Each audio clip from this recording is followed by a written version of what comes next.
Halo guys, lanjut lagi kita Battle to the Heaven. Beberapa hari berlalu dan keluarga Yue menjadi sangat serius, karena utusan Suan Santian akan segera tiba. Xiaoyan telah beristirahat selama beberapa hari dan hanya mengkondisikan kekuatan jiwanya di dalam kamar. Sebuah suara tua datang dari luar ruangan. "Tuan Xiao, silakan menuju ke ruangan," kata seorang panatua.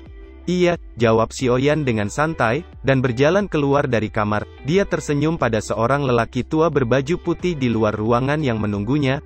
"Ayo pergi," kata Xiaoyan. Melihat wajah Xiaoyan, lelaki tua berbaju putih itu mengangguk dengan ramah. Saat dia berbalik, matanya sedikit iri saat dia tahu Xiaoyan memiliki kekuatan yang kuat di usia yang begitu muda. Xiaoyan mengikuti kepala pelayan tua itu melalui halaman belakang dan akhirnya berhenti di luar ruangan besar. Di dalam ruangan besar nampak Yu Xing duduk di atas kursi pemimpin. Di sebelahnya ada panatua ketiga Yu Bao yang akrab dengan Xiaoyan. Ada juga beberapa panatua dengan ekspresi acuh tak acuh. Yueru dan Xiaoyan juga ada di antara mereka. Di sisi lain, ada pria parubaya yang duduk di seberang Yu Xing. Dia adalah utusan Suan Santian bernama Hudu. "Apakah ini anak muda yang memperoleh kekayaan besar di reruntuhan?" tanya Hudu melihat ke arah Xiaoyan. "Itu benar, Kakhu," jawab Yu Xing tersenyum. "Tidak buruk, kekuatan jiwa besar ini berada di luar jangkauan orang biasa, dan saya melihat bahwa atribut api pada anak ini tampaknya adalah seorang alkemis," kata Hudu sedikit mengerutkan keningnya. "Senior Hu terlalu memujiku, itu hanya kebetulan saja," kata Xiaoyan. "Anak muda, untuk mendapatkan nasib baik membutuhkan lebih dari kekuatan, keberuntungan juga merupakan bagian dari kekuatan. Kamu tidak harus begitu rendah hati," kata Hudu tersenyum, sebelum mengalihkan matanya ke Yu Xing. "Saya mendengar saudara Yue lama mengatakan bahwa anak muda yang memperoleh kekayaan reruntuhan kali ini tidak sederhana. Ketika saya melihatnya sendiri hari ini, itu benar-benar luar biasa," kata Hudu tersenyum. "Putriku dan teman muda Xiaoyan telah menanti kedatangan Kakhu sejak 3 hari lalu," kata Yue Xing tertawa ringan. "Saya hanya bertugas menerima dan memimpin. Suan Santian bukanlah sesuatu yang bisa saya katakan, tapi, mengapa kamu masih berbicara banyak tentang persahabatan kita? Saya secara alami akan mengurusnya," kata Hudu tersenyum. "Jika kamu tidak sibuk hari ini, aku pasti akan minum 300 cangkir bersamamu," jawab Yue Xing juga tersenyum. "Karena semua sudah berkumpul, saya akan menjelaskan beberapa hal. Suan Tian sangat ketat saat merekrut muridnya. Bagi mereka yang tidak diketahui dengan jelas asal-usulnya, tidak akan diterima oleh sekte. Yang kedua adalah bakat kultivasi," kata Hudu tersenyum.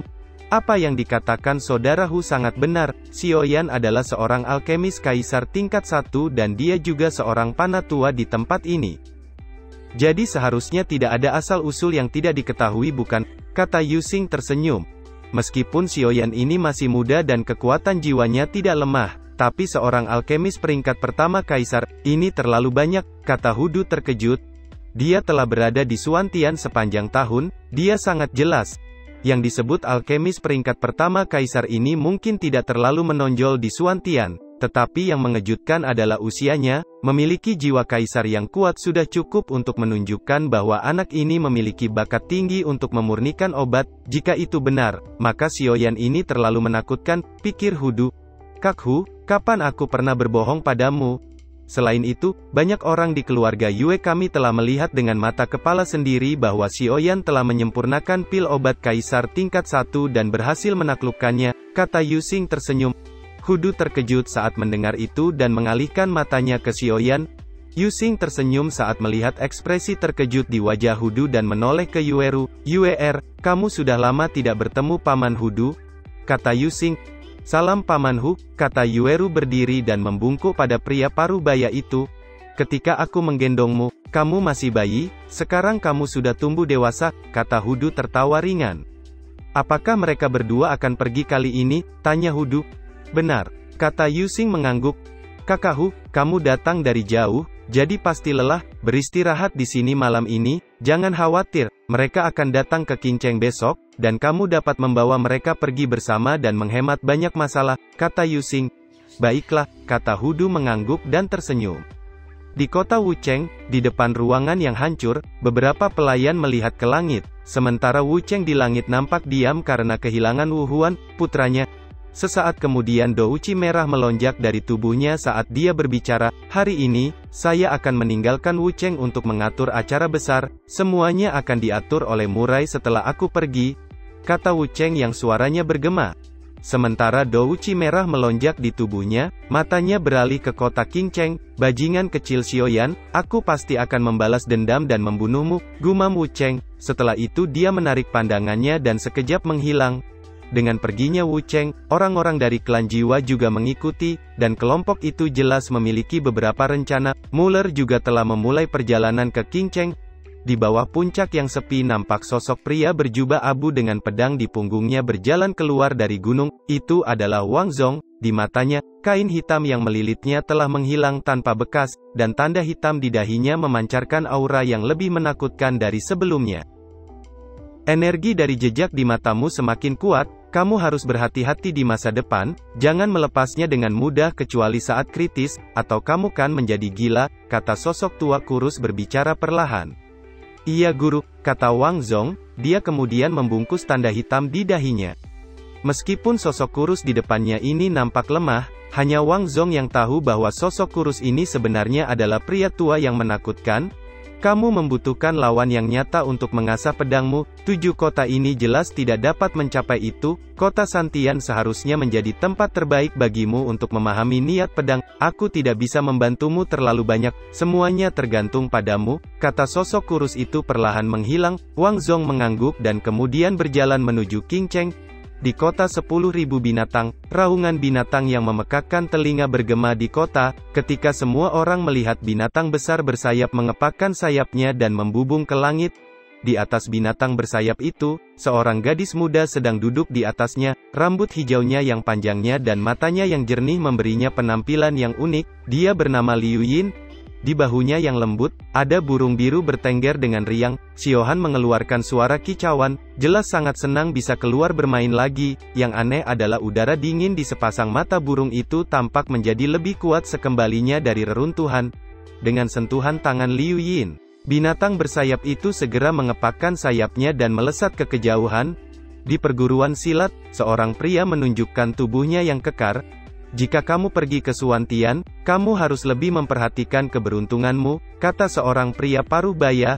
"Baik ayah, aku pergi dulu," kata Sun Ming segera menghilang ke langit. Di sebelah utara Qingcheng, ada keluarga bersalju. "Nona, utusan Santian telah tiba di kota Qingcheng. Tuan meminta saya untuk memberitahu Anda bahwa Anda dapat pergi," kata seorang pelayan wanita dengan lembut. Di dalam kota gelap, wajah muda yang pucat dan tak berdarah muncul saat aura di tubuhnya tampak terbungkus aura kematian. "Aku harap kota Santian dapat memberikanku keberuntungan, jika tidak," kata Lu Gui dengan kilatan dingin melintas di matanya sebelum tiba-tiba menghilang. Di kota Fenglei, seorang wanita dengan rok warna-warni juga melesat menuju kota Qingcheng. "Suan Santian, aku sangat menantikannya," gumam Feng Yi. Sementara 6 jenius dari kota besar bergegas menuju Qingcheng, Xiaoyan dan lainnya juga telah berkumpul.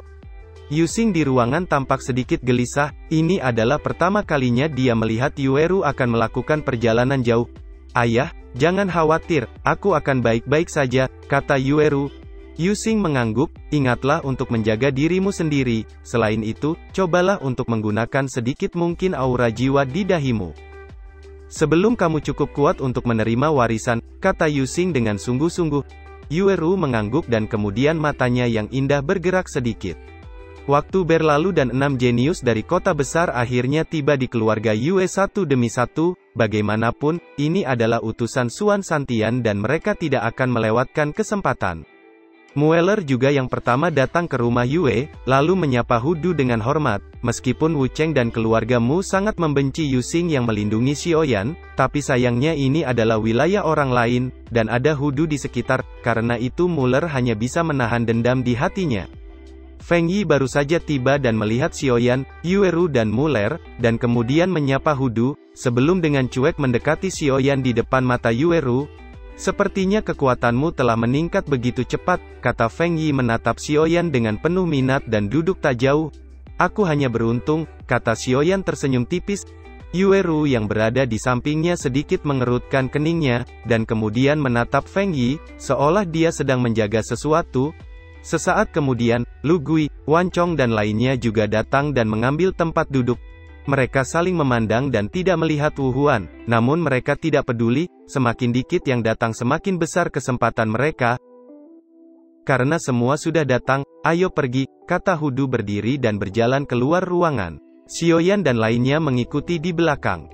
Hudu melambaikan tangannya, dan suara angin kencang perlahan terdengar di langit. Semua orang melihat ke atas dan tercengang saat melihat bayangan raksasa yang menutupi langit.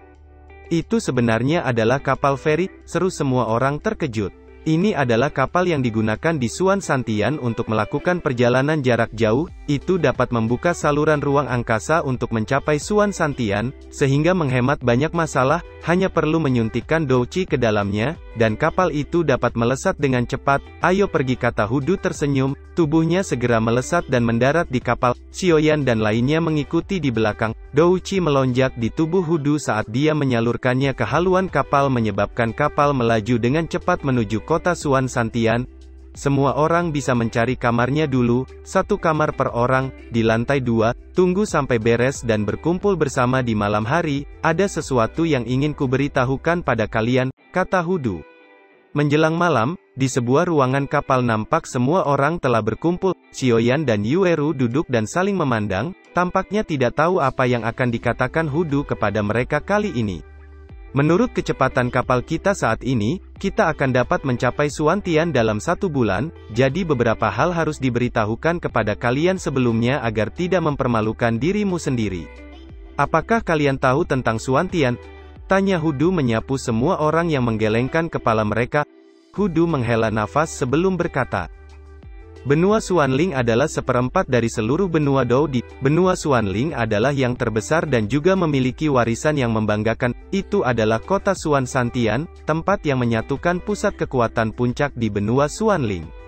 Xiaoyan mengerutkan kening ketika dia mendengar itu. Suan Tian kemungkinan besar adalah tempat berkumpulnya macan dan naga tersembunyi. Area di atas benua Xuanling juga sangat luas seperti 7 kota besar, yang jauh dari apa yang dapat kalian bayangkan. Dan semua sekte di Suan Tian 3 hari akan mengirim utusan ke benua Xuanling setiap tahun di berbagai tempat untuk tujuan mencari bibit yang baik untuk pelatihan. Bagaimanapun, benua Sifang Huiwu telah selesai 5 kali berturut-turut dalam seni bela diri yang diadakan setiap 50 tahun, kata Hudu. Benua Sifang Huiwu, apa itu? Tanya Xiaoyan terkejut. Yang disebut Sifang Huiwu adalah duel antara 4 benua di benua Dou di untuk menentukan peringkat, namun ini masih terlalu jauh darimu. Yang harus kamu lakukan sekarang adalah bergabung dengan sekte terlebih dahulu, kata Hudu sambil menyesap teh di sebelahnya dan tersenyum. Saya harus memberitahu, meskipun kalian semua adalah jenius muda, tetapi ini tidak berarti bahwa kalian benar-benar dapat bergabung dengan sekte super dalam Suan Santian. Begitu Hudu mengucapkan kata-kata ini, suasana hati semua orang yang semula bersemangat menjadi hening. Di benua Xuanling, ada ribuan orang yang ingin bergabung dengan sekte super dalam 3 hari di Suan Tian. Mereka ini seperti kalian, dan mereka adalah yang terbaik di setiap tempat di benua Xuanling. Jadi untuk mengatasi situasi ini, semua sekte super di Suan Santian telah bersama-sama merumuskan aturan bagi kalian yang ingin bergabung dengan sekte. Setelah Anda tiba di Suan Tian, selama 3 hari, semua orang akan diuji dengan serangkaian kekuatan fisik maupun kekuatan jiwa, dan kemudian mereka akan dibagi menjadi 5 kelas sesuai dengan kemampuan. Senior Hu, apakah ada perbedaan antara 5 kelas ini? Tanya Feng Yi. Tentu saja ada perbedaan, semakin tinggi levelnya, semakin kuat potensinya dan semakin banyak perhatian yang akan diterimanya dari sekte super. Karena jumlah orang yang ingin bergabung dengan sekte super setiap tahun terlalu besar, jadi kalian akan memiliki pilihan sebelum bergabung dengan sekte super, jadi jangan sembunyikan kekuatan ketika kamu mencapai kota Suan Tian, kata Hudu melirik Xiaoyan yang menyembunyikan kekuatannya sendiri. Cara pemilihan berubah setiap tahun, terkadang bertarung, ada juga penilaian. Tetapi tidak peduli cara yang mana, di antara kalian, setengah atau lebih akan dihilangkan. Jika kamu tersingkir, maka kamu akan kehilangan kualifikasi untuk bergabung dengan sekte super, dan kamu harus kembali dengan cara yang sama, kata Hudu menyebabkan ruangan menjadi sunyi. Semua orang terdiam, tampaknya tidak menyangka bahwa seleksi akan begitu ketat. Setelah pemilihan, 10 besar akan memiliki hadiah besar, dan mereka juga dapat memilih untuk bergabung dengan Sekte Super, jadi kamu semua harus bekerja keras. Tetapi jika kamu tidak lulus seleksi, tidak dapat dihindari bahwa beberapa sekte yang kuat akan menyukaimu karena memiliki keterampilan khusus atau kekuatan fisik khusus, kata Hudu sekilas melirik ke Sun Ming dan Wang Zong. Baiklah, karena tidak ada lagi yang bisa kukatakan, kalian bisa beristirahat, ingat untuk menyesuaikan keadaan puncakmu, kata Hudu tersenyum. Semua orang mengangguk mendengar itu. Sementara kapal bergerak dengan cepat, mata Xiaoyan melirik sosok lainnya yang duduk di sekitar meja. Wang Zong dan Sun Ming, tidak ada masalah. Sementara itu Liu Yin sangat ingin tahu tentang roh api di tubuh Xiaoyan, jadi dia pasti tidak akan melewatkan kesempatan ini, jadi dia akan mengikuti. Adapun Feng Yi dan Yao Mei, mereka tampaknya memiliki hubungan yang baik. Begitu mereka melihat gerakan Liu Yin, mereka buru-buru mengikuti, karena takut kehilangan sesuatu. Wang Zong dan lainnya juga memahami niat Xiaoyan, dengan bisa memperoleh kekayaan besar di reruntuhan, itu menunjukkan bahwa kekuatannya mengerikan, dan hal lain yang paling penting, bahwa Xiaoyan adalah alkemis peringkat pertama kaisar, bahkan bintang 3 Doudi yang kuat bersedia berteman dengan orang seperti itu. 7 orang duduk mengelilingi meja anggur, jelas mereka juga tahu bahwa tidak peduli reputasi dan gelar apa yang mereka miliki di 7 kota di masa lalu, mereka semua mengerti bahwa ketika mereka tiba di Suantian, mereka semua akan menghilang. Keempat wanita tertawa kecil dan mendiskusikan beberapa hal. Melihat ini, Xiaoyan juga tersenyum sedikit, lalu mengambil gelas anggurnya pada Wang Zong tak jauh di sampingnya. Saya telah lama mendengar bahwa niat pedang saudara Wang Chong sangat tajam, kata Xiaoyan. Saudara Xiao terlalu memuji, kata Wang Zong tersenyum tipis dan juga bersulang.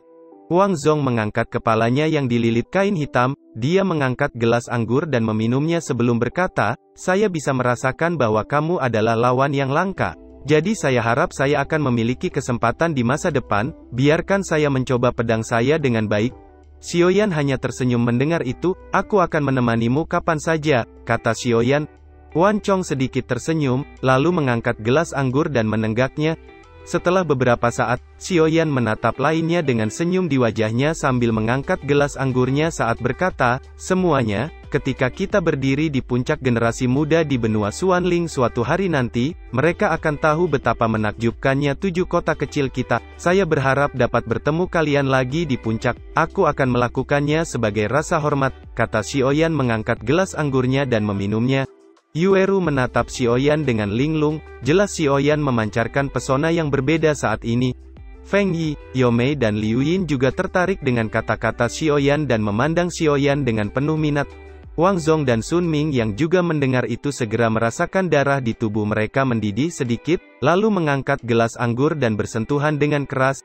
Di sebuah ruangan tidak jauh, Mueller juga memperhatikan sikap Xiaoyan dan lainnya, lalu matanya menjadi dingin saat bergumam, benar-benar sekelompok idiot yang tidak tahu harus berbuat apa. Setelah kamu tiba di Suantian, kamu akan tahu betapa konyolnya kesepakatan itu setelah kamu bertemu dengan pahlawan langit yang sebenarnya. Xiaoyan, jangan khawatir, orang-orang dari Wucheng pasti tidak akan membiarkanmu pergi. Dan kamu akan merasa lebih baik mati ketika saatnya tiba, gumam Mueller dalam benaknya. Sementara itu mayat hidup Lu Gui juga memperhatikan beberapa orang, sebelum mengabaikannya dan menutup matanya yang dingin. Sementara itu di ruangan, Xiaoyan dan lainnya masih saja pesta minum. Aku ingin tahu apakah kalian memiliki informasi tentang Xuan Santian? Tanya Xiaoyan. Kamu bertanya pada orang yang tepat, kata Wang Zong. Di Suantian ada 9 sekte super, tentu saja, ada lebih banyak lagi sekte yang peringkatnya lebih rendah, ada juga beberapa sekte tersembunyi lainnya. 9 sekte super, siapa mereka? Tanya Xiaoyan penasaran.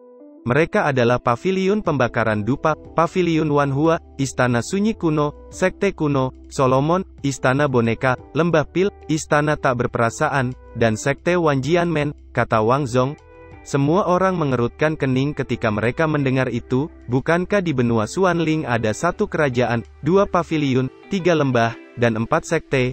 Mengapa beberapa kekuatan itu tidak termasuk dalam sekte super? Tanya Xiaoyan dengan heran. Itu karena mereka adalah kekuatan keluarga kerajaan Xuanling, jadi mereka tidak termasuk dalam 9 sekte super, kata Feng Yi. Sekte kuno adalah salah satu sekte super teratas di Suan Tian yang cukup ketat dalam menerima murid.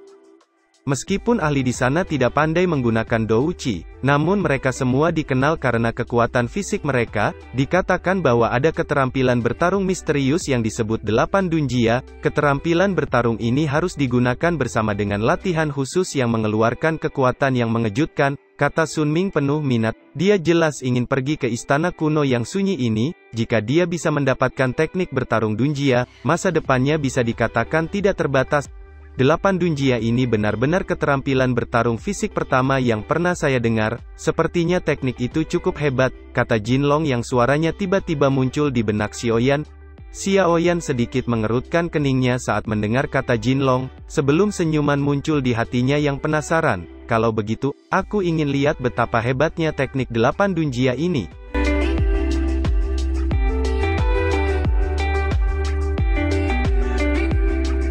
Cerita pun selesai, nantikan spoiler selanjutnya guys.